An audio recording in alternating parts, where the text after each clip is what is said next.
14h30 sur Europe 1, on retrouve tout de suite Et si c'était ça le bonheur avec Faustine Bollard. On commence comme tous les jours par son billet d'humeur. Ça va vous paraître idiot, mais je me suis toujours demandé à quoi ressemblait la maison, l'intérieur d'un auteur qui vend des millions de livres. Il n'en parle jamais, c'est vrai. On a tous vu dans Gala ou Paris Match les dorures des demeures d'exception de Céline Dion ou de Michel Sardou, mais un grand écrivain, c'est comment chez lui, c'est vrai. C'est comment chez Bernard Werber. Cendrillon, pour ses 20 ans, est la plus jolie des enfants. La chaîne IFI diffuse sa chanson culte. Les basses font vibrer les murs de la grande maison au cœur de la verdure. Dans les étagères, Edgar Allan Poe, de vieux San Antonio, se mêlent aux ouvrages scientifiques, souvenirs de son passé de journaliste spécialisé. Quelques photos, je suppose, viennent tout de même égayer les reliures aux couleurs foncées. Bernard Werber doit être très attaché aux photos. C'est vrai, n'ayant aucune mémoire, elle lui rappelle son histoire et ses pages qui se tournent. Sur les clichés, on découvre les parents de l'intéressé debout fièrement posant devant la plaque d'une rue. Est écrit distinctement « rue de la Pomme ». Ils y tenaient à l'époque un petit commerce de vêtements.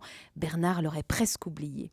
Dans l'entrée, dans cet antre que j'essaie comme ça d'imaginer devant vous, je devine une trace au sol, souvenir d'un ancien piano évacué en urgence.